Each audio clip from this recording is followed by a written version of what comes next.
வணக்கம், welcome to Guru Shanti kitchen.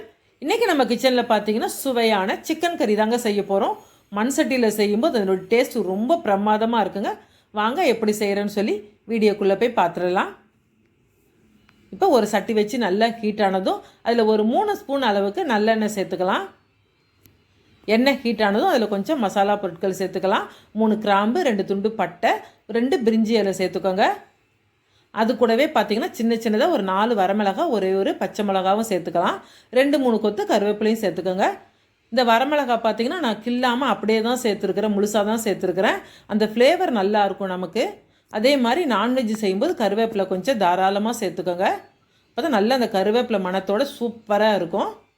இப்போ இந்த சிக்கன் கறி பார்த்திங்கன்னா நான் கிரேவியாக தான் செய்ய போகிறேன். அதனால் வெங்காயம் கொஞ்சம் தாராளமாகவே சேர்த்துக்கலாங்க. நான் ஒரு 4 வெங்காயம் மீடியம் சைஸில் எடுத்து நல்லா வதக்கி விட்டுருக்குறேன். இப்போ நல்லா பொடியாக கட் பண்ணி சேர்த்துக்கோங்க. இப்போ வெங்காயம் வதங்கிறதுக்குள்ளே இதுக்கு கொஞ்சம் இந்த மிளகு பூண்டெல்லாம் இடித்து நம்ம சேர்த்துக்க போகிறோம். நம்ம இஞ்சி பூண்டு பேஸ்ட்டும் சேர்க்க போகிறோங்க. அது கூடவே இந்த மிளகு பூண்டு எல்லாம் இடித்து சேர்க்கும்போது இந்த சிக்கன் கறி ரொம்ப சுவையாக இருக்கும். நல்ல ஒரு கிராமத்து ஸ்டைலில் இருக்குங்க இது சாப்பிட்றதுக்கு, நல்ல காரசாரமாக. இப்போ இந்த 1 ஸ்பூன் மிளகு நல்லா ஒன்றும் பாதியமாக இந்த மாதிரி இடித்த பிறகு நம்ம எடுத்து வச்சுருக்கிற பூண்டு சேர்த்துக்கோங்க. ரொம்ப சின்ன சின்ன பல்லு பூண்டாக இருந்தால் நீங்கள் தோலோடவே சேர்த்துக்கோங்க. அதுவும் நல்ல டேஸ்ட்டாக இருக்கும். இப்போ எல்லாமே நல்லா இடித்தாச்சு. இப்போ இது அப்படியே ஓரமாக இருக்கட்டும். பாருங்கள், இந்த அளவுக்கு இருந்தால் போதும். ரொம்ப நைஸாலாம் இடிக்க தேவையில்லை.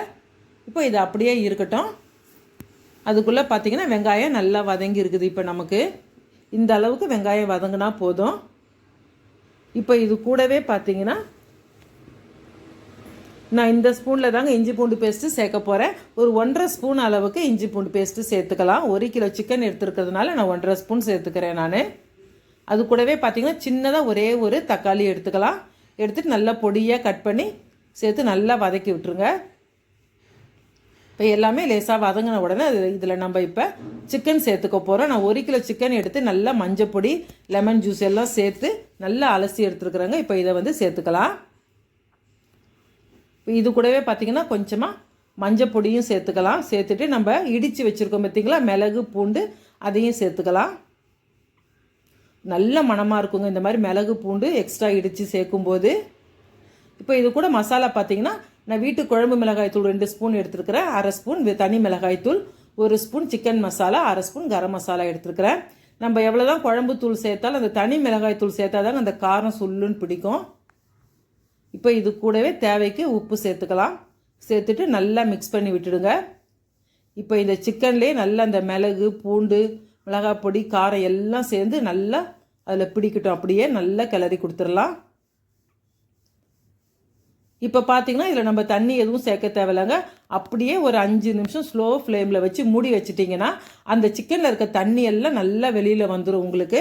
அந்த மாதிரி செய்யும்போது தான் சிக்கன் நல்லா சுருள நம்மளால் வதக்கி எடுக்க முடியுங்க. அந்த தண்ணி அந்த மாதிரி ஃபுல்லாக வெளியே வந்தால் தான் ருசியும் ரொம்ப சூப்பராக இருக்கும். பாருங்கள், ஒரு 5 நிமிஷத்தில் நம்ம மூடி வச்சுருந்தோம். இதுக்குள்ளே எவ்வளோ தண்ணி விட்டுருக்குது பாருங்கள் அந்த சிக்கனில் இருந்து. நம்ம நல்லா ட்ரையாக செய்யணும்னு சொன்னால் இது அப்படியே கூட ஒரு 2-3 வாட்டி மூடி வச்சு இதே மாதிரி செய்திடலாம். நம்ம கிரேவியாக செய்கிறதுனால இதில் நம்ம இன்னும் கொஞ்சம் தண்ணி சேர்த்து நல்லா வேக விட்டோம்னா அருமையான கிரேவி கிடச்சிரும் நமக்கு. பாருங்கள் எவ்வளோ தண்ணி விட்டுருக்குது பாருங்கள். ரொம்ப சிம்பிளாக டக்குன்னு செய்திடலாங்க இதில். இப்போ இதில் பார்த்திங்கன்னா நல்லா இந்த சிக்கன் எல்லாம் முங்கி வர வரைக்கும் தண்ணி சேர்த்துக்கலாம். நல்ல ஒரு காரசாரமாக அந்த சூப்பராக இருக்குங்க இந்த சிக்கன் கறி சாப்பிட்றதுக்கு. அவ்வளவுதான், நல்லா மிக்ஸ் பண்ணி விட்டுட்டு ஒரு தட்டு போட்டு மூடி வச்சிடலாங்க இதை.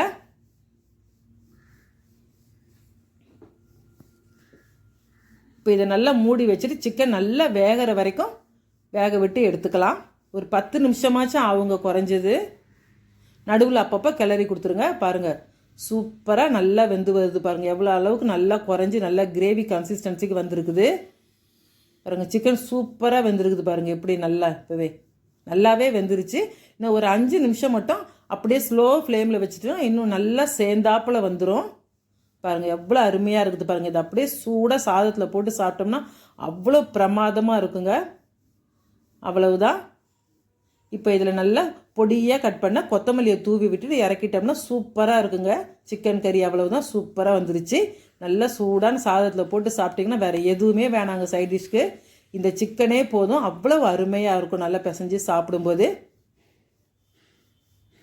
கண்டிப்பாக இதே மாதிரி ட்ரை பண்ணுங்கள். ட்ரை பண்ணிவிட்டு கமெண்ட் பண்ணுங்கள், லைக் ஷேர் பண்ணுங்கள். இந்த வீடியோ பிடிச்சிருந்தால் மறக்காமல் நம்ம சேனலுக்கு சப்ஸ்கிரைப் பண்ணிக்கோங்க. நன்றி.